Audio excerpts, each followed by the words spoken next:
Let's now go to Andrew Hastie, who's the Shadow Defence Minister, joins us from Western Australia. Thanks for joining us, Andrew. Always good to talk to you. This is very disturbing, the aggressive action by China, a Chinese fighter plane against the Australian Navy helicopter on Saturday night. Has the Prime Minister been strong enough in his response to China? The answer is no. The Prime Minister is being weak in his response. And this latest incident is part of a pattern of aggressive behaviour that we've seen from the Chinese People's Liberation Army towards the ADF over the last 2 years. We had a vessel lased in the Arafura Sea. We had an aircraft which had chaff released against it 18 months ago or so.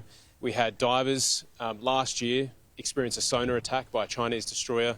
And on Saturday, we had a Chinese fighter drop flares over the top of a Royal Australian Navy Seahawk. Very, very dangerous, very, very reckless, very, very foolish. And I think it is high time the Prime Minister raise this with President Xi. This is exactly what Peter Dutton has said. He needs to have a man-to-man conversation and set a boundary, draw a line in the sand. Let's just remind viewers of what the Prime Minister has said on this today. Well, we've made the appropriate diplomatic representations, as you'd expect. We regard this as unprofessional and that it is unacceptable, and we've made clear that view to Beijing, both through Beijing and also through Canberra.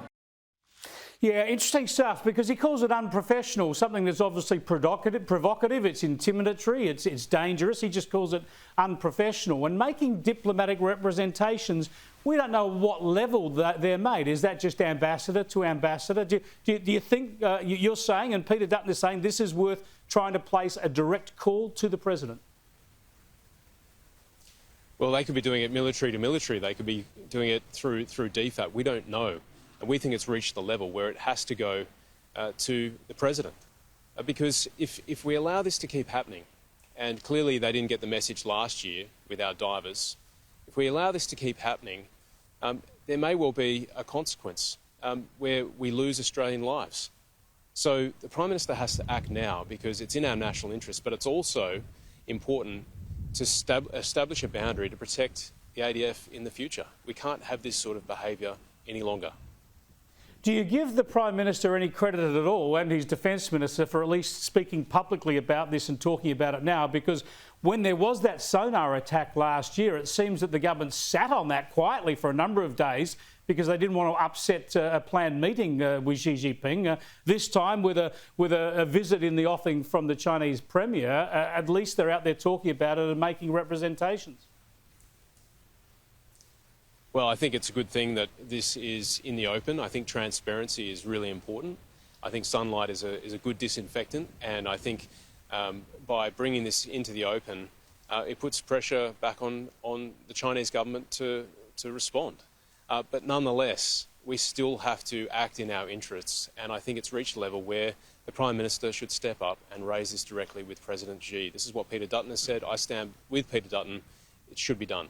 Tell us what China's big picture play is here. This is Australia as part of an international force enforcing international law through UN sanctions, and yet our aircraft are helicopter targeted in this way by China. Is China hitting back at the international global order? Is it trying to intimidate Australia specifically? Is it making claims on international waters that don't belong to it?